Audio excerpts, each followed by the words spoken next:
Hello and welcome back to Geek and Speak, the Geek and Seek podcast. Today we are doing another one of our tier lists. We did this a couple weeks ago for Dual Lands and had so much fun we figured it was time to do another one already.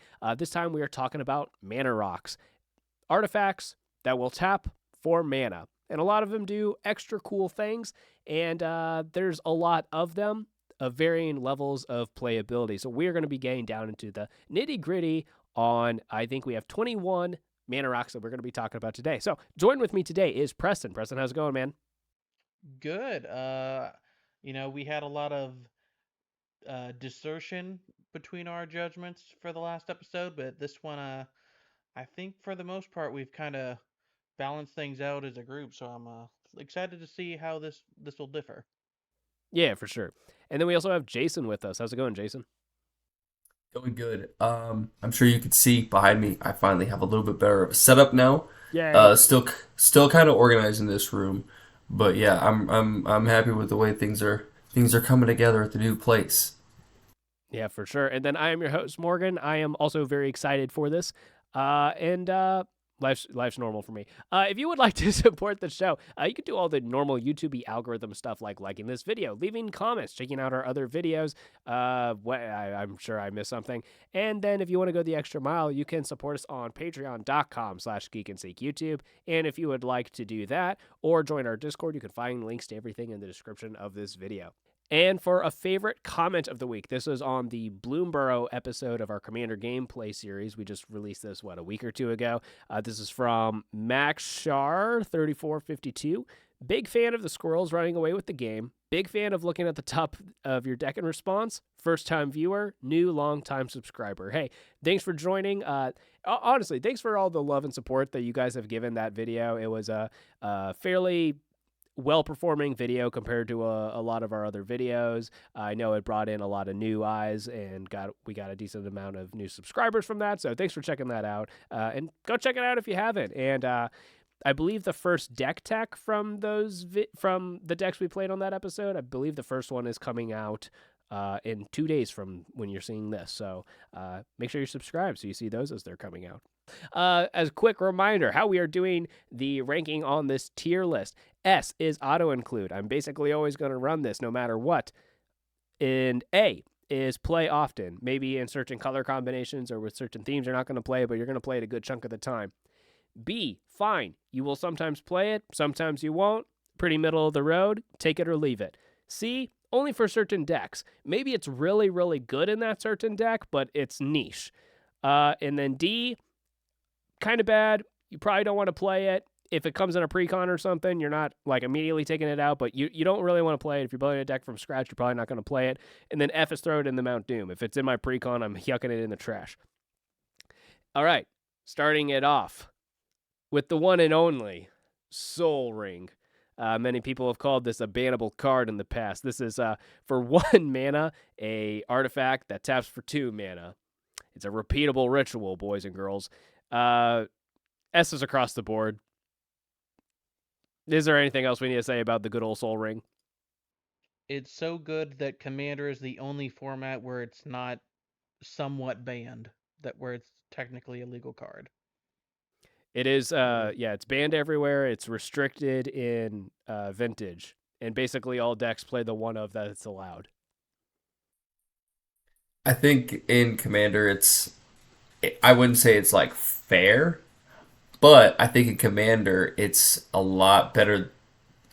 It's a little bit more balanced for as unfair of a card as it is because unless you're playing CDH, it's like that extra 2 mana isn't going to put you that far ahead of everyone else at the table just because there might be another player that has a Soul Ring in their hand, or someone else could have a different mana rock, or they could just be playing green. So I think in Commander it's not as bad, which is why I think that it's okay that it's not banned or restricted in any way. Yeah. I think it's actually, I agree with Jason that in Commander it balances out a lot better because assuming you're not trying to like combo off really fast, your other opponents are probably going to catch up with you. And now in this format, you have 3 opponents instead of just 1, right?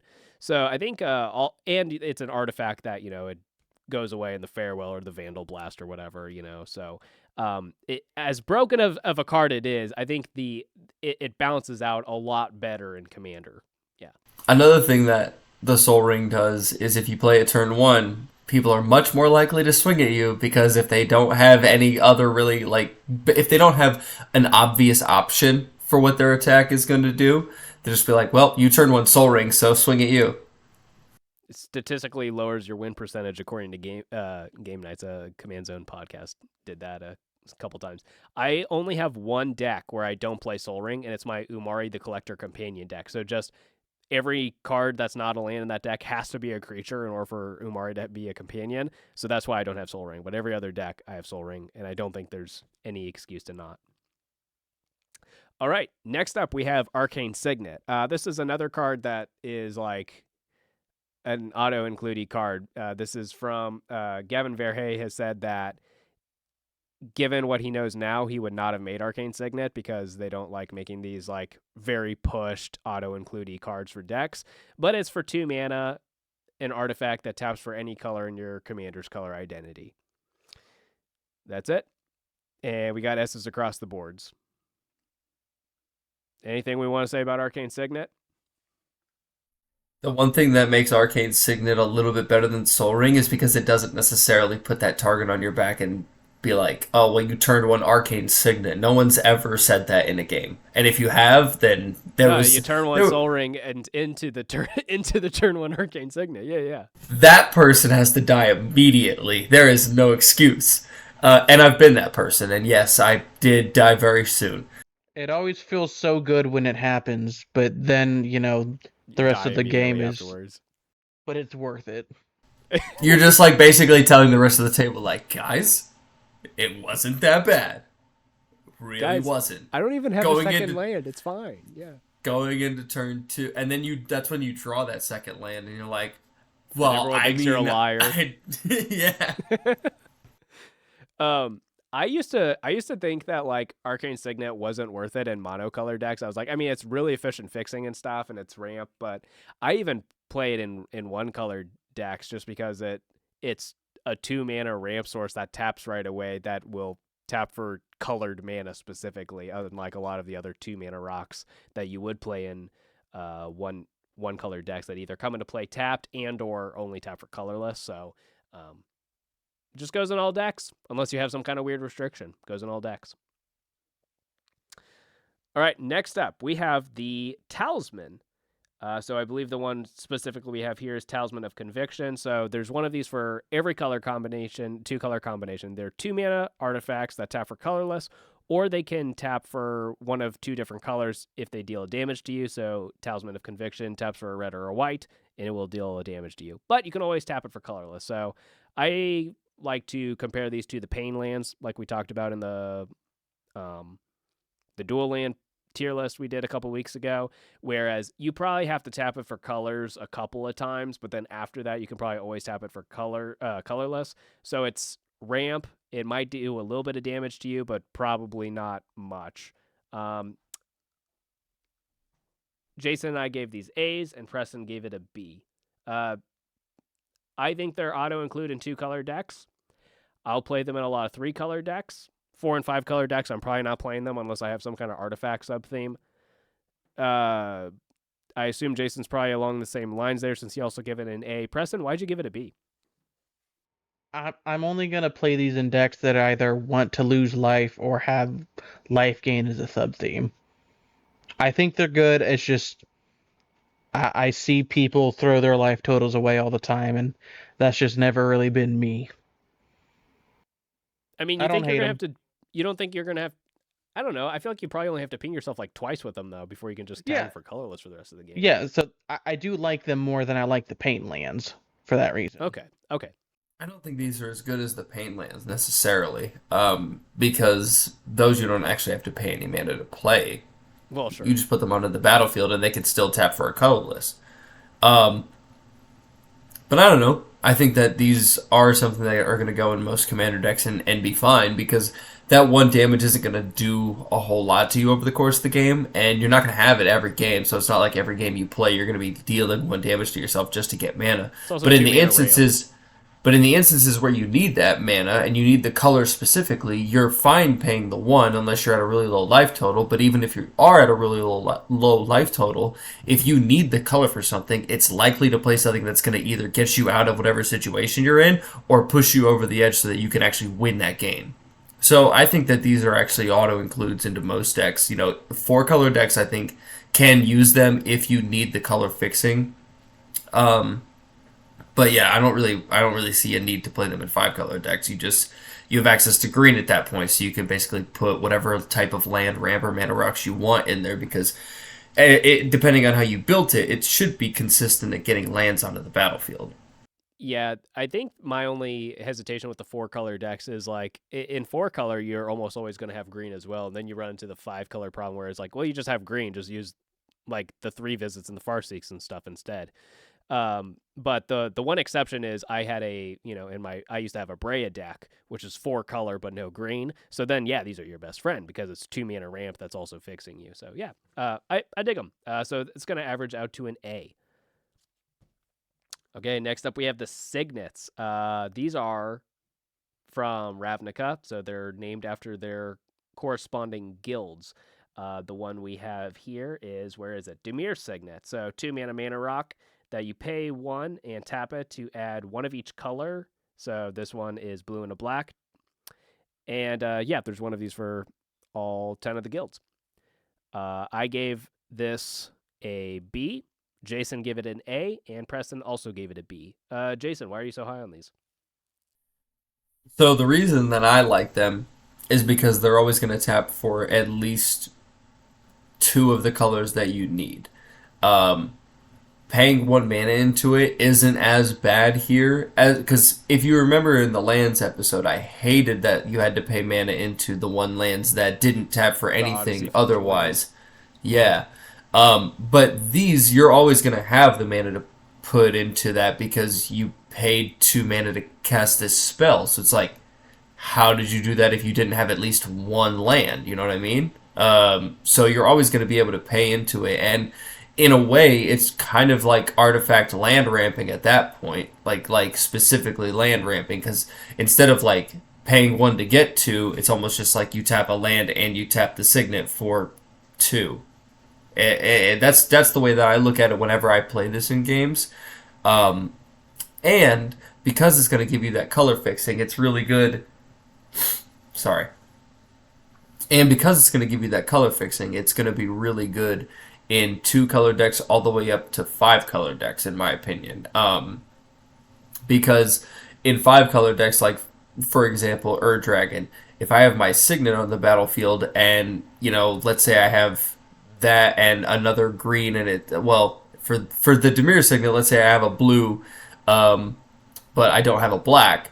I can pay the blue into the Dimir Signet, and now I have a blue and a black, and I probably get off of my colors, and I can cast Dragon or whatever. So for that reason, I had to give it an A, just because like outside of monocolor decks, I think that these have places in any deck that you could be building.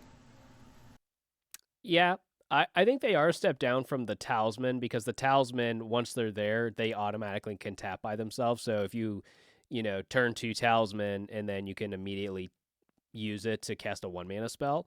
Whereas the Signets, if you cast them on turn 2, yeah, it's great setup for the next turn.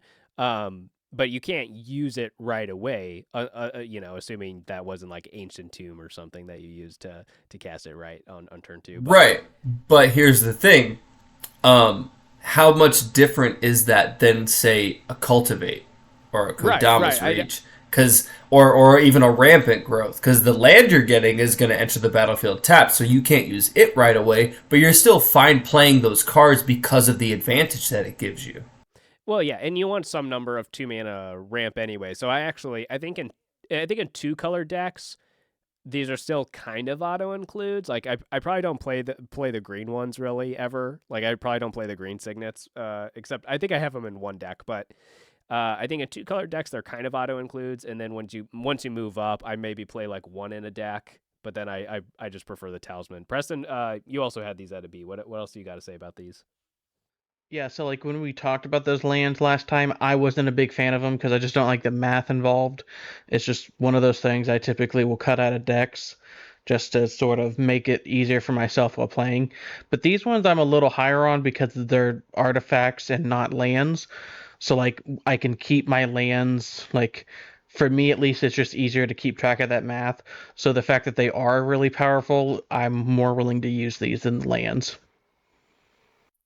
And the other thing that I'll say about the Signet, more times than not, you will be able to use it right away.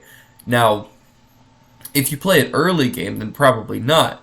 But at any point in the game where you cast a cultivate, unless you have something like an amulet of vigor on the battlefield, that land is always going to be tapped, and you're never going to have a chance to use it when you cast the cultivate. Whereas with the signets, there is a chance that you can use it when you play it. Yeah, fair enough. All right, so that's all going to average out to a B. Perfectly fine. Next up, we have the all-powerful Felwar Stone. This is a 2-mana artifact that taps for it's like Exotic Orchard, right? It taps for a color of a I can't read it when it's that small. Any color that a land an opponent controls could produce is the exact wording. So I think this is auto include in 3, 4, 5 color decks. You could play it in 1 or 2 color decks if you just want the extra 2-mana ramp.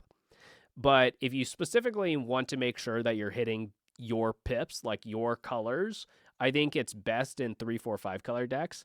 But I think if you're like even like if you're a Simic deck that cares about artifacts, you'd probably play it there too, just because those are the 2 most played colors in Commander, right? So it's extra 2-mana ramp. So I don't know. I'm very high on Felwar Stone.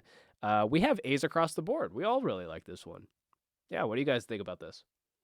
Felwar Stone to me is just you put it into any deck that you can that's not just a monocolored deck because you run too high of a risk in a monocolored deck when you play this card because there's just a chance that nobody's playing the one color that you're playing. It happens all the time. Um, so I think that outside of monocolored decks, this is gonna do work for you and it's gonna give you the fixing that you need basically every time. Um, yeah, auto include for me. Yeah, so I've played enough games with this and Exotic Orchard to where I think they're actually probably a little weaker than than you guys are talking about, but I just always have enjoyed the like multiplayer aspect of Command so much. I'm willing to sort of overlook the occasional not tapping for the colors you need just because I enjoy, you know, interacting with my opponent's boards in a non-harmful way. I just always find that fun. So for fun factor, I'm willing to boost them up a little. And they're still good. Like I like both those cards.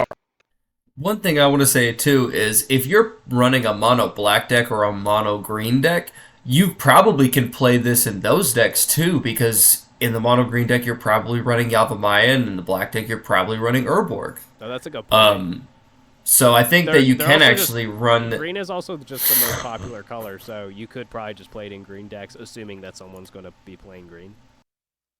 And we know that happens. Like in the Bloomborough episode, I was playing a Bant deck and I had Felwar Stone or Exotic Orchard, one or the two, maybe both. And I remember that I needed the white pip in game 1 and I didn't have it. And that kind of stunk, but my other 2 colors I was good for, And even most of the time it's not even going to be that bad because a lot of the time, let's say you're playing it just as a 2-mana rock, you don't care what the color is, you can still just put it into the generic cost of your spells or your colorless spells or whatever. Yeah, So it's you're still like rarely two you're cost rarely colorless actually at worst. yeah, I mean you're rarely actually like that bad shape with it. So all that to say, it's going to average out to an A. Unless all three of your opponents are playing colorless decks, then it's terrible. Well, sure. Has that happened to you? Do you play with other degenerates like that? It's never happened to me, but it came into my head, and I needed you two to feel that pain, even if it was not something that's ever happened. Yeah, that sounds it's awful. probably it's probably happened to someone. Dude, those are like three one-sided all will be dusts. Yeah, Oh, that sounds hilarious. Oh god. Next up, we got Mind Stone, which is a 2-mana artifact that taps for a colorless, or you can pay 1 and tap it to sacrifice it to draw a card. So this is a 2-mana ramp, but it's not going to fix your colors, but, it's still 2-mana ramp, and late game, or if someone's going to blow up all the artifacts, you could just use it to sacrifice it to draw a card, which is actually also pretty cool if you have any kind of like graveyard synergies or Sun Titans, or maybe you're in Osgear the Reconstructor deck or something. You can keep gaining it back from your graveyard. That's kind of fun too. But I have it as a B. Jason has an A. Preston has it as an A. My only main gripe with it is that a lot of the times, because you have to tap it in order to sacrifice it to draw a card, sometimes in those situations where you would want to sacrifice it, sometimes you can't because you had to tap out to play your spells or whatever, right? So a lot of in those situations where you would want to sack it to draw the card, you just can't, like if someone's Vandal Blasting or Farewell or whatever. And also it only taps for colorless. So if you're a one color deck, fine. Colorless deck, fine. But once you get to like 2+ color decks, you have to have like specific synergies in order for it to be much better than that, just because it's much better if these can tap for colored. But you guys are a little higher on them. Why don't you guys talk about Mind Stone? Yeah, so like I do think it's probably a little closer to B in terms of overall power, but it does really help out some of those mono color decks, especially like red. Red's always had pretty bad card draw if you're not doing specific themes. So it's early ramp, it's potential card draw, and I always just love a card where if someone's about to board wipe, you can sort of mess it up a little bit. I've just always really enjoyed doing that, so having that on a cheap little mana rock makes me happy. One thing that I've talked about on this show before is I really think that it's important to be able to take advantage of the stack, and putting being able to put an ability on the stack can actually be pretty it can cause interesting things to happen. But also it allows you to react to what your opponents are doing, and maybe sequence your plays in a little bit different way. So I do agree, Morgan, that this is probably going to be tapped a lot of the times when you would want to activate it, but it still is going to replace itself when you can use it. And honestly, being able to pull an extra card from your deck just by paying one and sacrificing this, I mean, that's better than a clue token. And there's often times where you really need that card a lot more than you need that one colorless mana. But the fact that you can turn one Soul Ring and then play this, I mean, I think that makes it worth it right there too. Yeah. I do agree with Preston that I think in like one color decks it's borderline auto include. But yeah, I think past that it gets a little more niche. But yeah, still pretty decent card. We're still averaging out to an A on that one. There it goes. All right, next up we got Thought Vessel. 2-mana artifact that taps for colorless. You have no maximum hand size. So it's Reliquary Tower as a mana rock. Kind of cool. I have it as an A, and Jason and Preston have it as a B. I'm pretty high on this just because it's 2-mana ramp that says you have no maximum hand size. I mean, we all kind of feel like Reliquary Tower is like borderline auto include, right? This is just a second copy of Reliquary Tower. Like if Reliquary Tower is an important land in your deck, this is kind of just a second copy of it in your deck, which then goes up in value if you're some kind of artifact deck as well. So while I will say that Reliquary Tower is like borderline on overrated just because I feel like people jam it in every deck when it doesn't need to be there. But if you're like some kind of deck that needs like a 9-piece combo, or you're a deck that cares about drawing cards because when you draw cards you're triggering things, or if you're something like that, it helps to have the extra copy. So for all of that reasons, or if you're just like a big mana, because the reason that Reliquary Tower is kind of overrated is because why do you need that many cards, right? If you're only casting like, you get to the mid to late game, you're maybe casting 2 or 3 spells. You don't need more than 7 cards in your hand. But if you're like a big mana deck, right? Like you're like this green deck that's like tripling your mana output or whatever, and you can easily cast more spells than that, then it's nice to have them. So I think having that flexibility means that Thought Vessel will go in a lot of decks.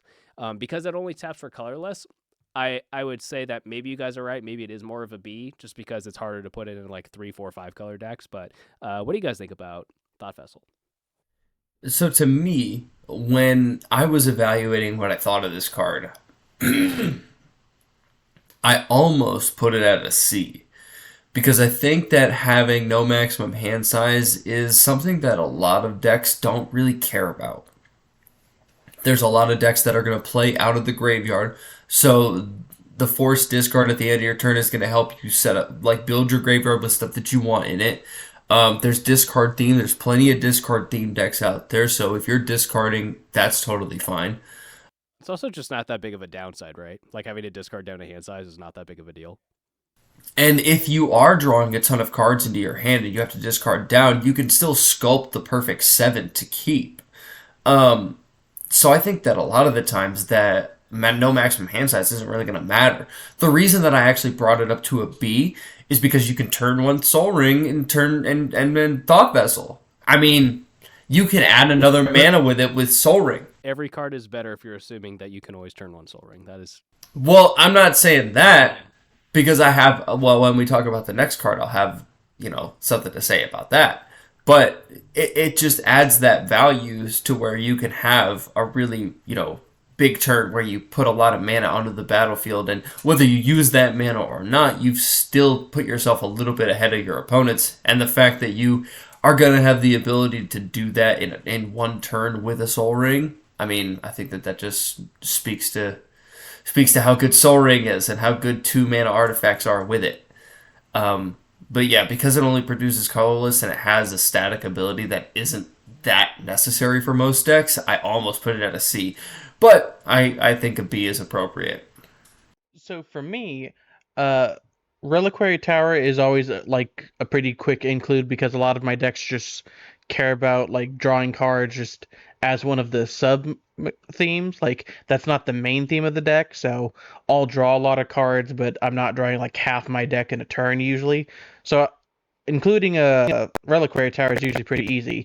For me, I would really only run Thought Vessel if I was playing a card draw deck. This would just be a second copy of Reliquary Tower, basically, for me to be able to hit. So if I was playing like an Izzet Storm deck where I'm drawing 16 cards a turn, I'll put it in. Otherwise, I don't really think this one too much because I'm just rather my end option if I'm gonna be drawing a lot of cards. So that's just how I felt about it. So I put it at B. If I have the right deck theme, I'll go for it. Otherwise, I don't need it. Yeah, It that's fair. sounds like you have it more at a C, which is kind of where I was headed too. Like originally, I was like, man, this doesn't feel like an auto include into every deck, but in certain decks you play it. You know what? But you I can will... turn one with Soul Ring. Oh my god, Jason. I will lower my rating to a B because I think Preston's right that like so if my memory serves me, I think I only have it in 2 of my decks right now. I have it in my Gitrog or not Gitrog, Multani and Yargle deck because I have a lot of turns where I could like draw like 40 cards in a turn. And this just means I don't have to spend the brain capacity discarding down to hand size, and I probably win on the next turn. And then there's my Queza deck, which is a card draw deck. And if my memory serves me, I think those are the only 2 decks I have it in right now. So with all that said, I'll lower mine to a B. So it's just B's across the board. There we go.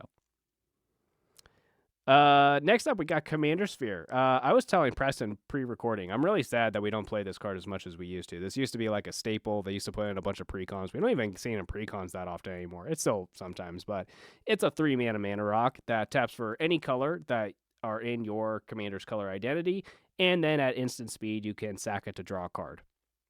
Sounds pretty good, but as you will see later in this list, 3-mana rocks have gotten a lot better in recent years, so this actually, despite being an all-star staple for a long time, just doesn't make the cut that often anymore. I only have it in a couple of my decks nowadays. I have it as a B, Jason has it as C, and then Preston is also here with the B. Jason, Is it just because you can't turn one it with the Soul Ring? Yep. It's the only reason. Yep. There's just, I'm not playing this in most decks. Like because I think about it I think about it in these ways. 3 mana to get 1 mana of any color in my commander's identity is not worth it. And then 3 mana to get 1 card is also not worth it. It's kind of 2 mana to get the card if that's all you're doing for it though, right? Because before you sack it, you tap it to float a mana, right? But yeah, if you look at it that way, yeah, that's like worst case scenario. So for me, as a person, like as a personal deck builder, I just never run this anymore. Like the only place I would maybe consider it nowadays is 4 color, no green, or maybe 5 color. But I have enough of like a built collection to where I just don't need this anymore.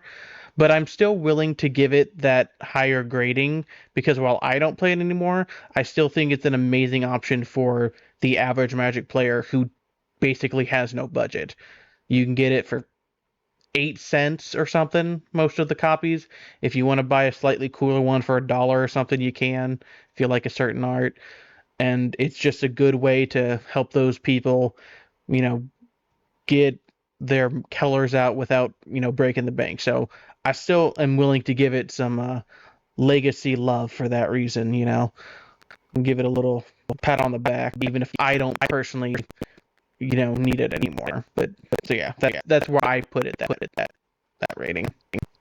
I think it's maybe slightly better than that. I mean, this is another one that I think I only have in a couple of my decks now, just because it's been powercraft. But I think if you have a like, let's say you have a deck that your commander is like 6+ mana and you don't have green.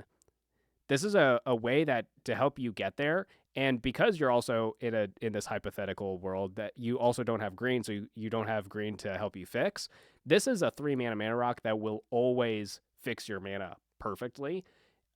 Whereas you can also sack it at instant speed to draw the card, which is, better than the Mind Stone when we were talking about Mind Stone, because Mind Stone is like if someone farewells or Vandal Blast or whatever, Bane of Progress, and your Mind Stone is tapped, that's a card you could have drawn that you're now not getting to. Whereas the Commander Sphere, well, you can still. So I actually think in like certain decks it is still pretty good. And then the other deck I have it in, so I have it in 1 or 2 decks like that, and then the other deck I have it in is my land destruction deck, and I just need as many mana rocks in there as I can because I'm assuming I'm not going to have lands later. I do have it in my Garuda deck, but that's because I built that deck years ago and I just haven't felt the need to touch it very much. So I do still have it in a deck that I really like. So and this is still a card. This is still a card that you can get with Sun Titan. So that's true. So are we putting this in bottom of B or is this our first C? I will go ahead and say you could put it in the B tier. All right, bottom of B it is. All right, next up we have Timeless Lotus. This one, I'm definitely going to have to pull up the Oracle for this one. This one I definitely don't know off the top of my head. This is a 5-mana legendary artifact that enters the battlefield tapped. It's fairly new. It's from Dominaria United, and it taps to add Wooburg, which is obviously pretty limiting. That means you can only play this in 5-color decks, but it does mean if you drop this on turn 5, you now have Wooburg. However, that can get pretty awkward because normally you're not playing cards that are exactly Wooburg, unless you're like a Joda deck. Like if you're like the Joda from like 2018 Dominaria, where this is just like an extra free spell every turn or something, that's pretty baller. But most of the time, your casting costs are going to be more specific. So I have this as a B, and then Jason and Preston both have this as a C. I just feel like it's, even when you consider the fact that it only goes in 5-color decks, I still think it probably doesn't go in all 5-color decks.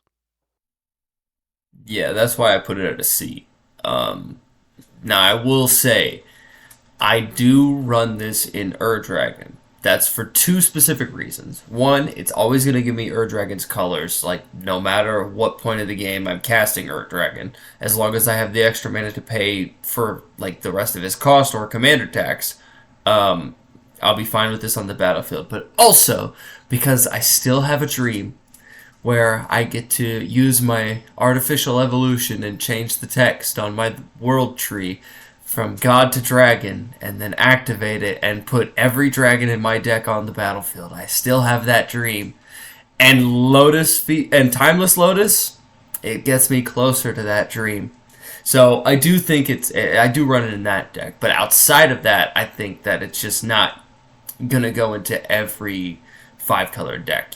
Yeah, going from 5 mana on turn 5 to 10 mana on turn 6 is gonna be pretty powerful, but I'd be willing to bet that you're just gonna use that more often for like the generic cost and spells as opposed to using it for 5 individual colors that you need. Yeah, it is very specific. What do you think? What do you think, Preston? If I was rating this card in a complete void, I might be willing to go up to a B, maybe even an A, because I do conceptually like it. But it's a $15 card, and no, no, it's not.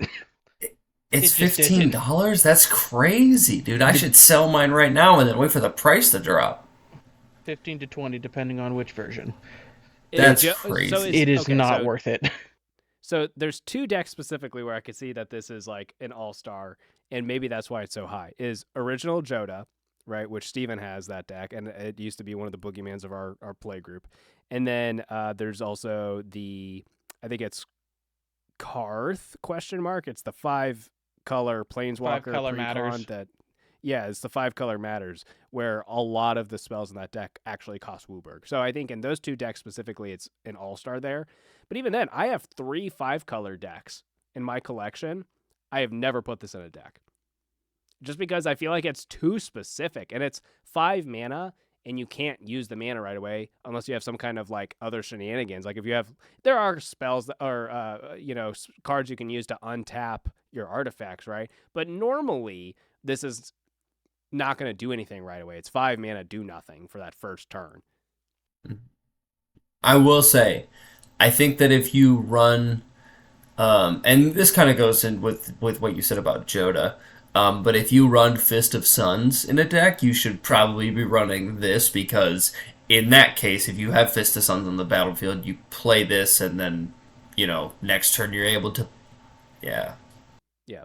Yeah, Joda, Fist of Suns, anything like that. Well, all that's to say it's going to average out to a C. So, not that it's a bad card, it's just really only for specific decks.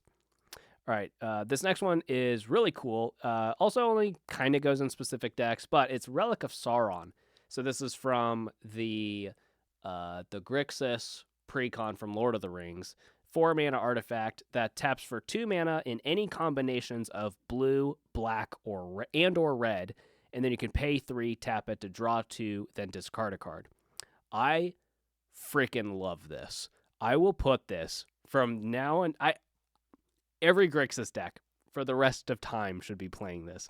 It's 2 mana in any combination, so it's going to translate really well. So, first of all, there are other 4 mana rocks that tap for 2 mana, but this is, if you need blue black, got it. Need blue red, got it. You need black black, got it. Like, it's perfect.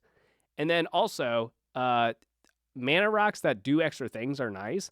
3 mana, tap it, draw 2, discard a card. That's churning through your deck. That's filling up your graveyard, which your Grixis decks probably have card draw synergies. It probably wants stuff in your graveyard.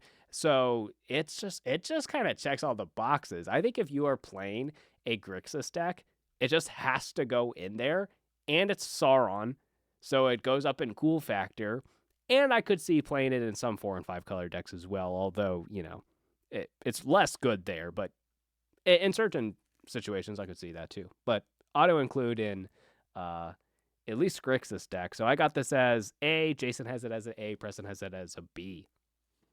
Yeah, so I put it in B because I do think it is an auto include in Grixis. It just so happens that Grixis is maybe the 3-color combo I am least interested in building in personally. Like I'm just probably never gonna do it. So this card just kind of goes down the tank for me for that reason. But if I was ever inclined, I would almost certainly have this in there. It'd be hard for me to justify not including it because it is a cool, powerful card for a Grixis deck. I honestly would probably put it at a B too, but it's Lord of the Rings and it's the relic of Sauron, dude. It's pretty The cool sick. factor, man. The cool factor is dope, and I will say you cannot turn one Soul Ring into this, but you can turn two Soul Ring into this. Um, I think that it's really cool that you can draw two and then discard two. Drawing two is a lot more powerful than drawing one. Want to put that out there, and then discarding is gonna be an added advantage to a lot of decks that want that. Now it's very color restrictive because it has the pips on it, but it's the relic of Sauron, dude. So I had to give it an A. It is color. It is specific with the pips, but it's perfectly going to fix those. And I will say the only Grixis deck I have right now, this is in there, and it's a Reanimator deck. So the card I'm discarding actually upside. Also, you can get it on turn one because you're playing black, so Dark Ritual. Ooh. Good point. Good There you point. go. Wait, you can't Wait, turn one how Soul does that Ring work? and then also play the Dark Ritual. So you would No, have you to play Dark Ritual. wait. Dark then Soul Ritual. Dark Ring. Ritual Use and the our one Arcane per soul. Signet, and then use the Arcane Signet. No, wait, that doesn't get there either. That's a cat. No, Dark Ritual. Use one for Soul Ring, then use the 2 black, 2 colorless for this. Goofy. Sequencing. Well, all that said, this is going to average out to an A, which is probably higher than it should be, but Relic of Sauron. Cool factor. It should probably be a B, but here we are. All right, next up we have diamonds. These used to be heavily played. Now, not so much, but these are 2-mana rocks. This one specifically we'll look at is Fire Diamond. Or wait, that's not the one I have on the tier list. I have Charcoal Diamond. Enters the battlefield taps for a black. There's one of these for all 5 colors. I just think they're too slow. It is nice that if you are a monocolored deck, this is a 2-mana rock that is going to tap for your colors. So maybe if you're just trying to cram up, if you're a 1-color deck and you just want to cram up on 2-mana ramp, I could see maybe then. But otherwise, I don't really like them. They enter tapped. You can't use them right away, which most 2-mana rocks, as you will see in this list, you can use right away, even if it's colorless. So I think that's just a huge downside. I think ramp has just improved enough that we don't need these anymore. So I have these as a C, but Jason and Preston have them as a B. So I think that they're a B because if you think about it, they're almost like a slightly worse rampant growth for all colors that aren't green.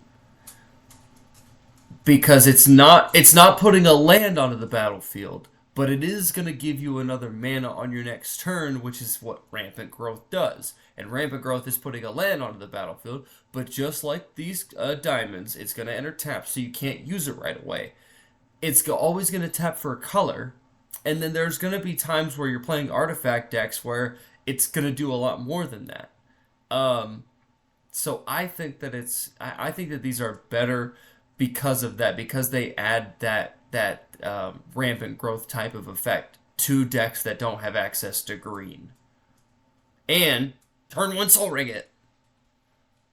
Yeah, so for me, these are great budget options again, 10 cents for most of them. Like, if you need to build on a budget, they're a pretty good option for 1 or 2 color decks. I really like them in my Feather deck. They're a great turn 2 play, so I can play Feather turn 3 and then have 1 mana up for one of my little, cantrippy spells to cast on Feather or something. So I have a deck personally that uses them.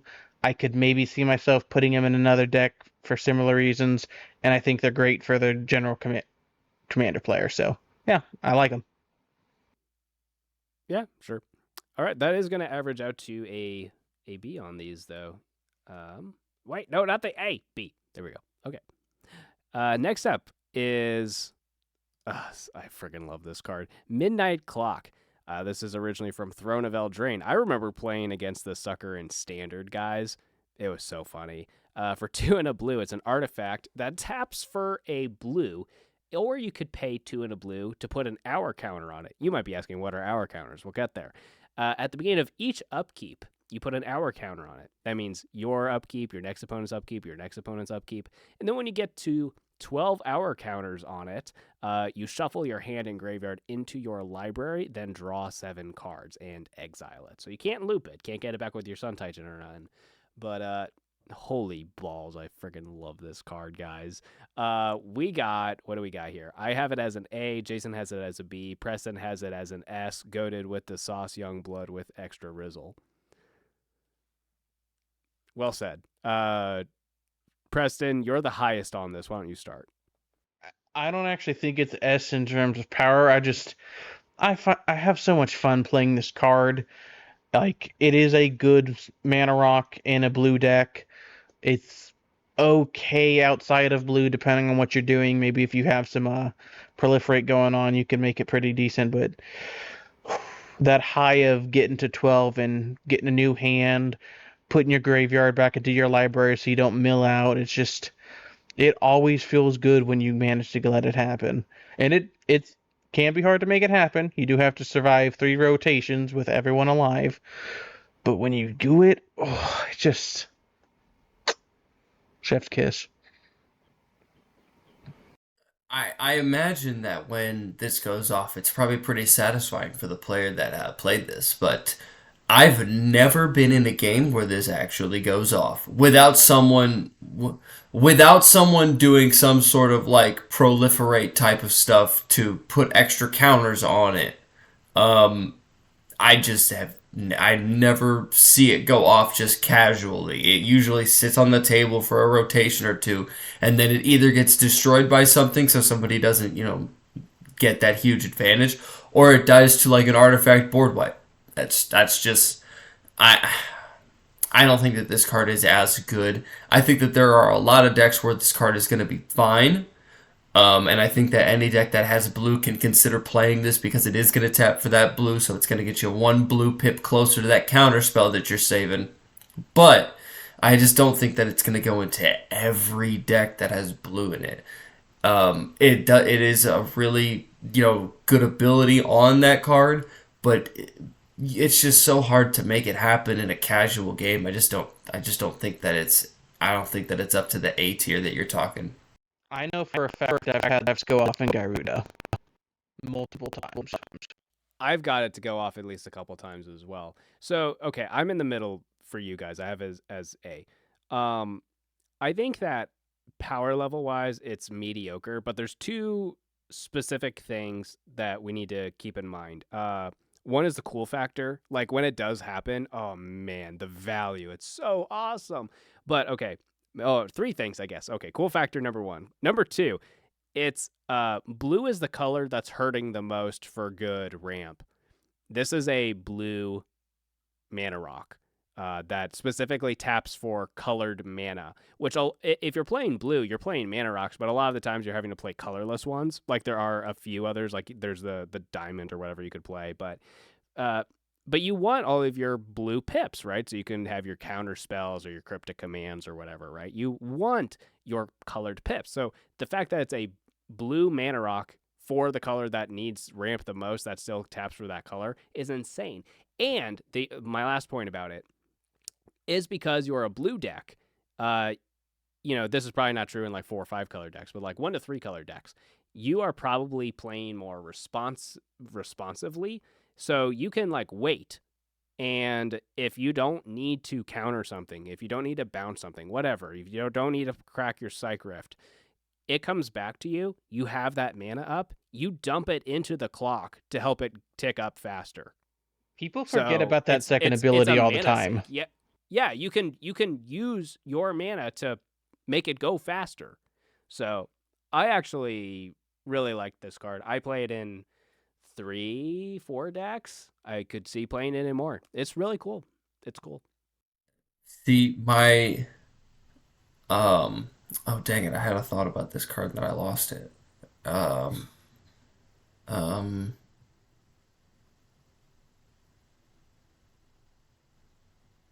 mm,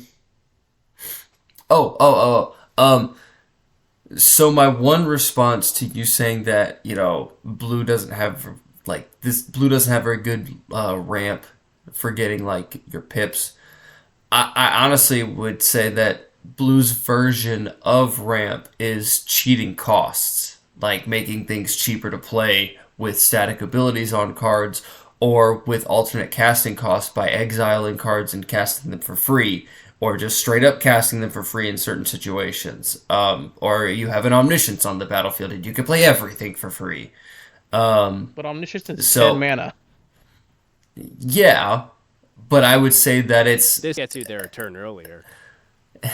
I would just say those types of effects are what blue does, as opposed to just traditional ramping. But it is a good card for what you're saying. Not that it's not trying to say that it isn't a good card for that. But I still just don't see it going into every blue deck or every deck that has blue. Yeah, that's fair. But it is going to still average out to an A. Okay, next up, we have an interesting one. This is Cursed Mirror. This is fairly new from Commander 2021, I think.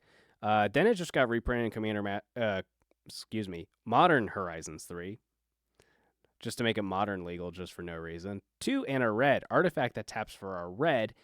When it enters, you may have it become a copy of any creature on the battlefield until end of turn, except it has haste. So it's cool for the same reason that Midnight Clock is that it's in a color that traditionally doesn't have the best ramp. I mean, red does have treasures, but it's in, one-time use, right? This is repeatable ramp in red, which is nice. It doesn't get as much of. But when it enters, it could be any creature and you can immediately get in there for some damage, or it maybe it copies something with a cool ability and you get that ability. That's pretty cool. So it definitely has its uses. I just don't think I would risk playing it that often. So I have it as a B. Jason has it as an A. Preston has it as a C. I have exactly one deck where I would maybe play this card, and that's my MTGO Atali deck. And that deck, pretty fire.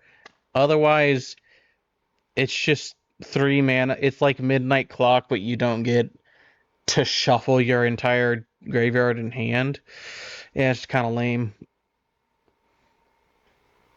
I just don't like it that much, outside of that one example. I think you have to have it in a deck where you can rely on your own targets being good. Like you said in your Atali deck. Well, yeah, you target Atali with it. That's awesome. But I think the one deck I have it in is my Miram Dragons deck. I think is the one deck I have it in right now. I maybe have it in one or two other decks.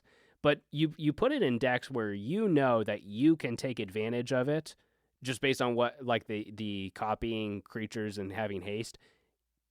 Rely on it being something that you can do with your own deck synergy, because if you're relying on your opponents, because you can copy your opponent's stuff, which could lead to really cool, interesting things, which is great. That's one of the reasons we love Commander. You can't rely on that. So, but at the end of the day, it is also a 3 mana rock that still does stuff. But yeah, what do you think, Jason? So I have this as an A, and I think I like this more than Midnight Clock because you can target like your opponent's stuff. Um, Real quick, you wouldn't really want to make this a copy of Atali because you would have to sacrifice one of them, No, and you that's wouldn't fine. be able The to. deck does that. That's so worth it though. That is so worth The it. CDH version of Atali does that like 5 times. Oh, oh, that's interesting. Yeah, Yeah, because it's a you very don't strong you deck. just care about the enters trigger, like for the most part, right? So Yes. Oh, I'm thinking the wrong Atali. Yep. Yep, Good that's Atali. my bad. well, they're both good. The crazy one. Okay, so strike that. But I still think that the utility that this card provides is a lot better than Midnight Clock because it's a lot harder to get Midnight Clock to go off. And Cursed Mirror, it's like, unless you counter it, it's going to enter as whatever you want to target. Um, and that can just be really powerful. That can be, um,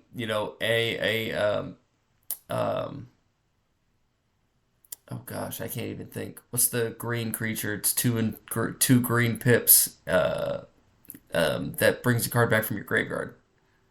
Eternal Witness. Yes, you can have it enter as an Eternal Witness and do something as simple as bringing a card back from your graveyard. You could have it enter as a Blightsteel Colossus and just hit somebody for 11 infect out of nowhere. Um, there's just a lot of different things that you can do with this, and early game, it's gonna put you 1 mana ahead. It's gonna give you that consistent ramp, and like you said, a color that doesn't have great options for consistent ramp outside of treasures. And then mid game and late game is going to provide you with that utility by also being able to take advantage of the best card like on the board at that time. Yeah, it I definitely will does say lead to some cool moments. I'll bump my score up to a B because I think I read it as target your creature the first time I read it. So that's my bad. Well, that is still going to average out to a B. But yeah, it does lead to some really interesting moments. Okay. Next up, we have Everflowing Chalice. This is for 0 mana, an artifact that has multi-kicker. So you may pay an additional 2 mana any number of times as you cast this spell. It enters the battlefield with a charge counter on it for each time it was kicked, and then you can tap it for a colorless for each charge counter that was put on it. I'm personally not very high on this card. I have it as a C. Jason and Preston have it as B, so they're a little higher on it than me. So the one place I would really like this is proliferate decks. But it can't be in like too many colored. Like people think proliferate and they think Atraxa. Well, that's a 4-color deck that now you're making a rock that makes a bunch of colorless mana. Which yes, you will probably find something to use that colorless mana on, but you'd rather have the colored mana, right? So I think if you're like in a 1 to 3, maybe 1 or 2, and then maybe 3-color proliferate deck, then it's great. I also do have it in my Kozilek deck because it's a colorless deck. I just like having the option to have an extra mana rock that's scales throughout the game. Early game you can just play it as a 2-mana rock, whatever, but late game it could be an insane mana rock. So it scales, so it does have that going for it. But what do you guys think about it? So I don't think that you auto include this into every like artifact deck necessarily, but I think the ability to play this for 0 to get a cast trigger or to get an ETB trigger, that is going to be a lot more valuable to you than paying in mana into it so that it enters like for a mana rock. To me, you use this more for like utility, but I have it as a B because in the decks where you will be paying mana into this, you're likely going to be able to pay a lot of mana into this, or at least reduce the cost of it so you don't have to pay as much mana into it. But being able to cast it for 0 and get some sort of trigger, that it's really, really powerful. And I didn't the think about option that. I to didn't think about the actually fact that there are decks like Cheerios or whatever that are eggs where you just want a lot of artifacts on the battlefield and you don't care what they're doing. That's a good point. So it's not, and in those types of decks, you likely have ways to use your artifacts for other things. Like you can use your artifacts to like tap it, yeah, things like that. So like I said, I don't think that they go into every deck or every artifact deck, but the decks that use these are going to abuse these. Isn't that a C? This though? card, this card can be good in proliferate decks. It can be good in big mana decks, and it's one of the best cards in your deck in the Cheerio style decks. That is 3 pretty popular archetypes. That So this you think card that's is- enough to jump it out of C? You think that's more than? Yeah. Okay. All right. Like, depending on what archetypes, I would maybe put it lower, put it higher, but those 3 specifically are all so popular. I think, yeah, I think it's very much a B level card for me. Fair enough. Well, we'll go ahead and average that out to a B. Our B is getting quite stacked. Next up, we have Thran Dynamo. This is a 4-mana rock that taps for 3 colorless mana, and that's it. I have this as a C, and Jason and Preston with the Bs again. This is another one of those cards that I think in like colorless, fine, or like if you're just like a big mana deck, like Tommy has that like Simic deck where like almost everything costs like 9 mana or whatever. If you're like a big mana deck, sure, go for it. But I feel like again, it's 4 mana rock. So 4 mana investment, and then it's only giving you colored mana or colorless mana. I value the colored stuff so much. So to me, it only goes in specific decks. Sorry. So for me, I have this a little higher. I normally would probably put it around a C, but this is a very good card in my Avacyn deck because that deck is very mana greedy. And I know other people also have some decks that can be pretty mana greedy, so you're Yeah, right. but like big It is mana decks, yeah, niche. right. Yeah. So that's probably a C. Yeah, but I also just think it's cool. It's What a do you little think, silly and Jason? I like it. So for me, I think this is an all-star mana rock in monocolor decks. Because you're probably not going to be worried about the pips in a monocolor deck. I think that it's also going to do really good work in two-color decks, and even in three-color decks that don't have green in them. Um, the turn you're going to have after this comes in is going to be it's going to be substantial because you're adding that 3 extra mana on that following turn. But at the same time, if you can utilize this on the turn that you play it, it's going to provide you with enough value because you just paid 1 mana to get, or you paid, yeah, you essentially paid 1 mana to put this onto the battlefield if you can use it the turn that you play it. I also just like the fact that, you'll be able to use the colorless if you need the colorless specifically. So in those colorless decks, it's a really, really, really good mana rock. But even if you're playing in decks that are 1, 2, or even 3 colors that don't have green, this is still going to provide you with a lot of value on the following turn. And then artifact decks in general are going to probably like this card because they'll likely have ways to make this cost less. So I just think that, and also, because it's not an expensive card as far as budget, I just think that this is going to find homes into a lot of decks and provide a decent amount of usage. Well, I guess it is quite a Timmy card. All right, it's gonna average out to a B. It is quite a Timmy card. Go big, help you get to your giant scary spells a lot faster. Next up, we got Decanter of Endless Water. This is a new card from Baldur's Gate, so just a year or two old. 3 mana. You have no maximum hand size. Taps for 1 mana of any color. So it's Thought Vessel, except 1 more mana, and it can tap for color instead of colorless. For me, this is a big drop off. I have it as a C. Jason has it as an A, and Preston has it as a B. So the reason it's such a big drop off for me is that if you want this effect, you probably don't need more than 2. You're for sure playing Reliquary Tower, then you probably play Thought Vessel, and then do you need the third copy?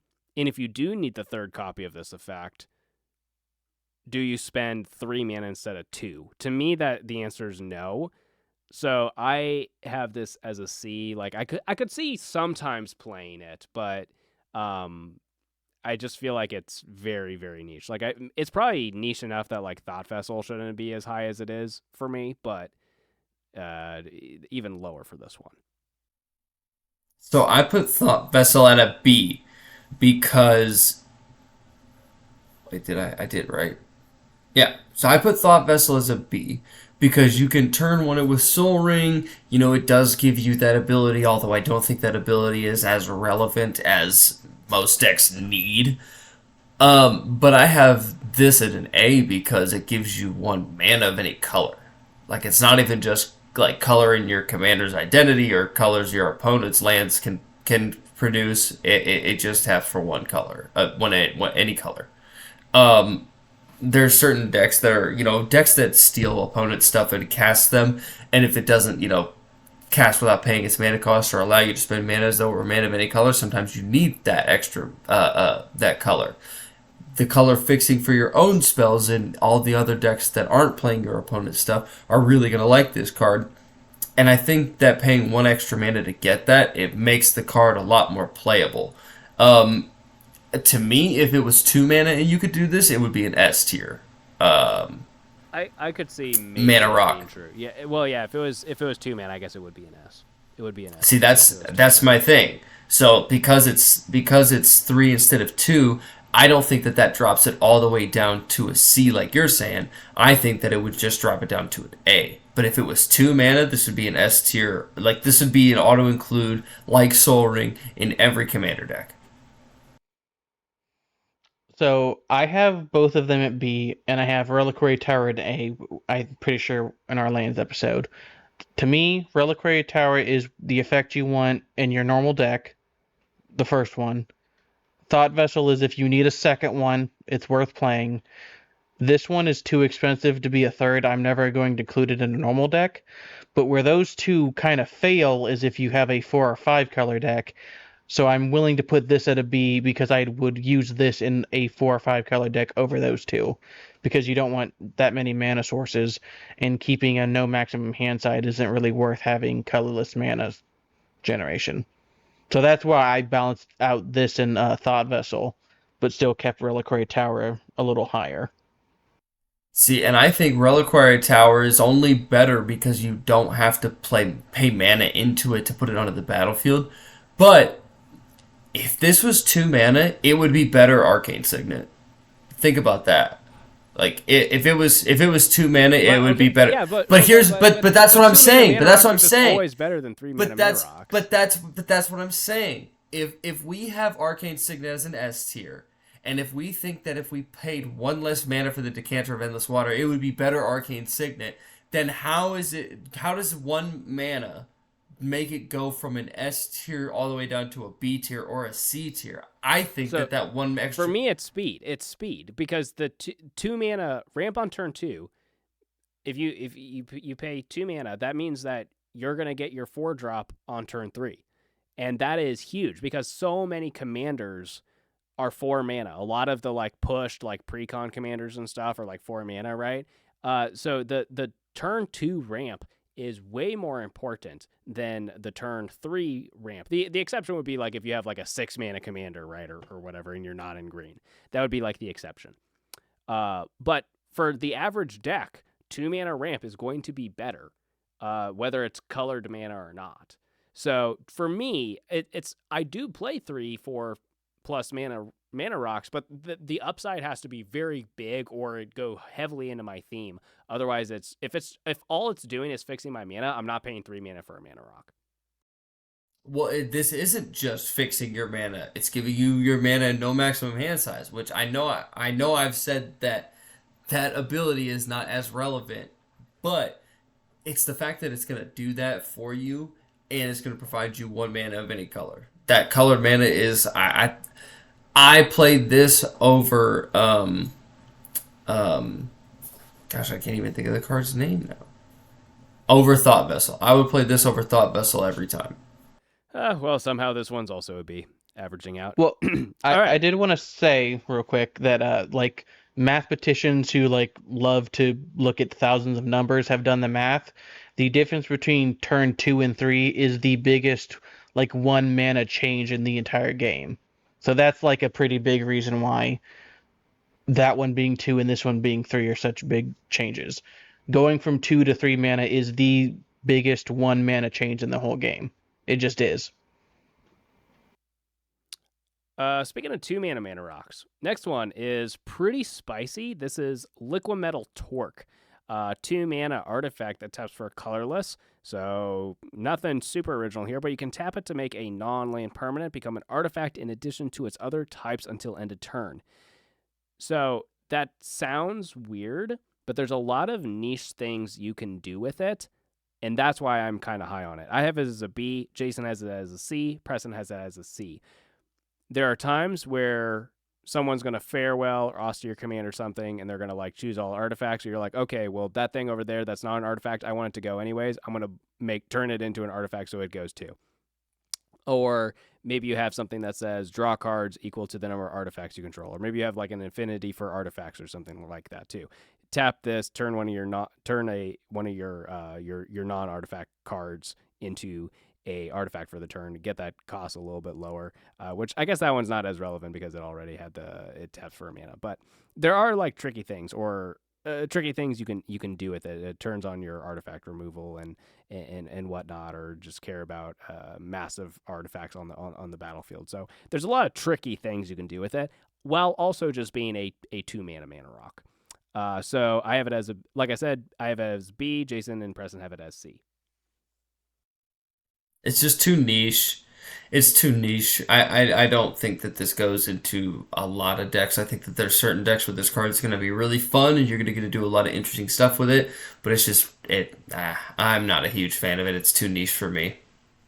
Yeah, that's what I felt the same way. Basically, like I've seen people do videos of this, some YouTube shorts here and there, where they do some weird combo with it. It enables some really interesting jank. It's just none of them ever seemed like an interesting thing for me to build, and the niche other uses it could have in a game, just eh. I'm not really gonna use them. Like I think I have it in one of my decks just because it's a cheap mana rock, but I don't ever really use that second ability all that often. Yeah. And maybe that is enough to take it down to a C, just because like if it's a 2 mana rock, you have other options. Whereas the upside of this one, it's like there are decks where you can do cool things with it, but largely, like if you're just playing it generically, it won't do that much that often. So that's okay. It is going to average out to be a C down here with the Lotus. Next up, we have Gilded Lotus, another Lotus. 5 mana artifact that taps for 3 mana of any one color. I have this as a C. Jason and Preston have this as a B. It's fine in one color decks, but I think it has to stick around for a couple turns before it's worth it, right? Because you spend 5 mana and you only get 3 back right away. And then, like, if you're a one color deck, the fact that it's 3 mana of the same color isn't going to be a problem, right? If you're a one color deck, that's not really the problem. But it does mean that if you're playing it in 2 to 5 color decks, it's very, very hard to justify this, because you need to make sure that you're able to utilize that mana efficiently. And then, yeah, I mean, it's such a big burst of mana. And by the time you're on turn 5 and you're spending 5 mana on a mana rock, that's not putting you up mana. You're probably having a board wipe coming in a turn or two anyway, so you might not even break even with this. So that's why I'm low on it. I would sometimes play it, but not often. What do you guys think? I I think it's pretty good in one color decks, like you said, but I actually think it's also pretty good in two color decks where you have a lot of colored pips specifically, because sometimes that could kind of like screw you over. Like you technically have enough lands out, but like the spells you specifically need to use have such weird pip requirements that it can be kind of hard to do it. So this giving you three of one can definitely sway some of those cards into being a little better. Still not super huge on my list, but I like it, and I think it's just kind of a fun card. So when I was looking at this, I almost put it as a C as well because I was like, this isn't that much better than the other Lotus that we have on here. God dang it, why am I forgetting all these names? This isn't that much better than Timeless Lotus. Yeah, it doesn't enter tapped, and you can activate it immediately, but you're paying 5 mana for 3 of any one color that you want. The reason that I bumped it up to an A, because a B, is because after I thought about it, I was like, well, you can go infinite with this the turn that you play it if you're running the Isochron Scepter and Manic Reversal. Dramatic Reversal combo. Like if that's one of the infinite combos in your game, in your plan, I think that you put this into the deck because the turn that you play it, you could immediately go infinite with it. And you can't really do that with Timeless Lotus. And after thinking about that fact, I was like, well, if you could do that with Timeless Lotus, I would probably put it at a B, but because it enters tapped, I dropped it down to a C compared to this. But I do think that outside of that, it is going to be good value in these certain decks. And because I said Thran Dynamo was a B, I was like, I can't drop this down to a C if I think Thran Dynamo is a B. This also had to be a B because I would, pay 1 more mana to turn those 3 colorless into any one color that I want. All right. Well, somehow this 5 mana rock is in our B tier. Our B tier is so stacked. Next up, we have 3 more to go through. Next up, we have Hedron Archive. So 4 mana rock taps for 2 colorless mana, or you can pay 2, tap it to sacrifice it to draw 2 cards. So it's Mind Stone times 2. I have it as a C. Jason has it as a D. Preston has it as a C. Good in big mana decks. Good in colorless decks.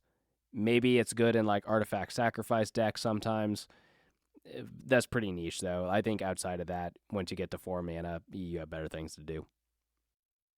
I would rather spend 4 mana on the Relic of Sauron.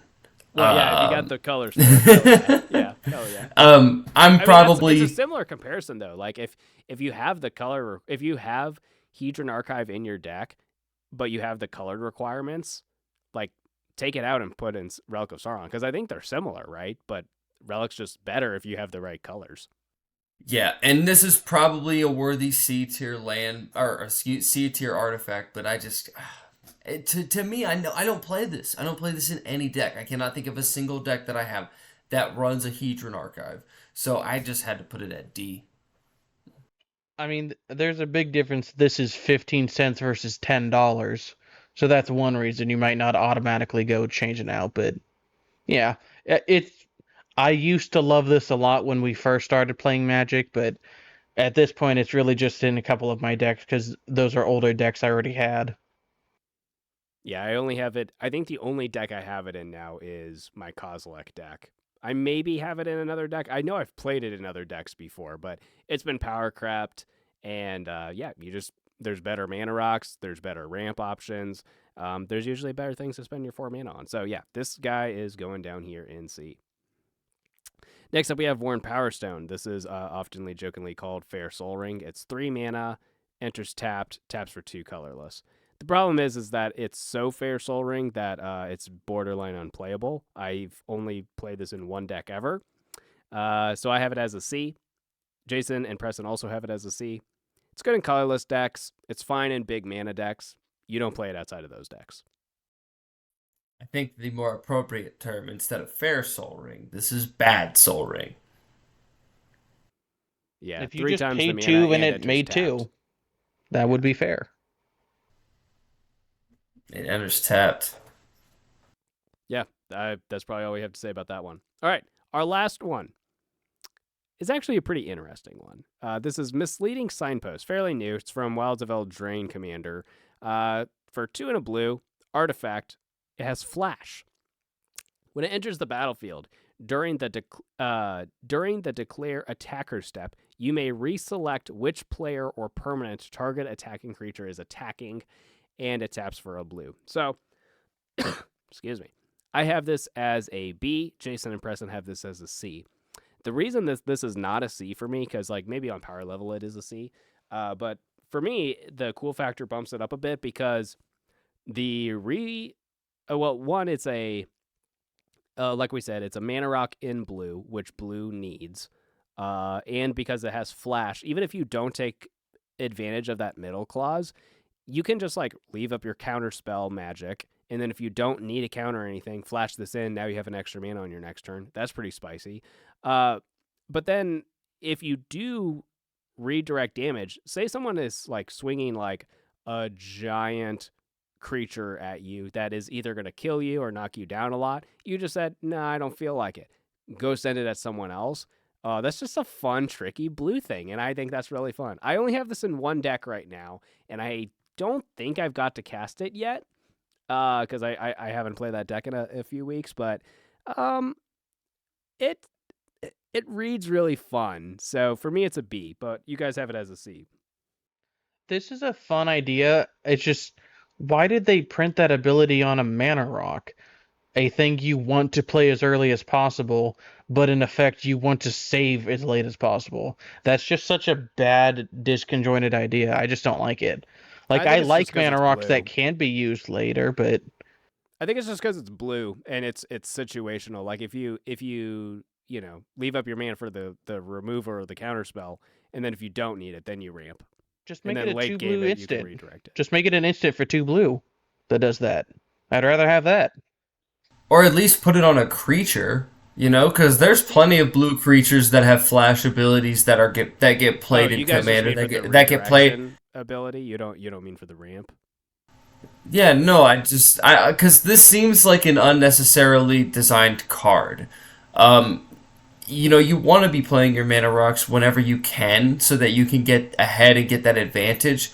But, for like early game, this is a terrible card to have in your hand.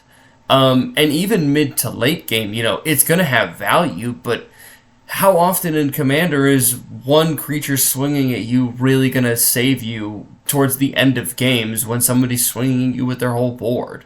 Maybe you're able to pull off some trickery and somebody swings you with just the right amount of creatures and then change one of them so that you don't die and maybe you kill somebody else and you have one more turn to try and find that answer. But even then, in those situations, you know what I find most of the time? The answer never comes. So I just think that it's too situational to like consider to put into a lot of decks. It's a fun, cool ability, but I just it's not that much better than Liquid Metal Torque is. That's how I feel about this. It has no business being the same mana cost as that in Midnight Clock. If this was like 1 or 2 mana, I would maybe consider putting it up higher, but 3 is just so much to hold up for that.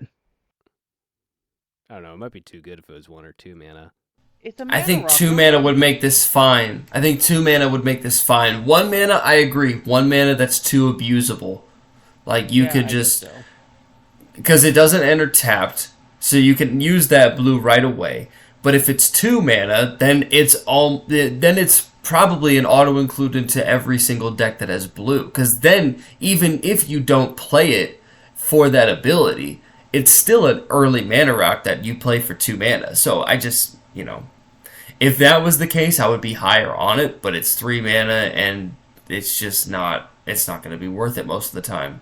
It's not going to be worth it to save it most of the time. That's what I should say. You could change a lot of little things about this card to make it better. Yeah. How much is this? It's $3? Okay. Well, so it's gonna be a C down here as well. Uh, the one deck I do have it in is my forced combat deck. So it's an Izzet deck that cares about controlling combat and stuff like that. So it fits in there.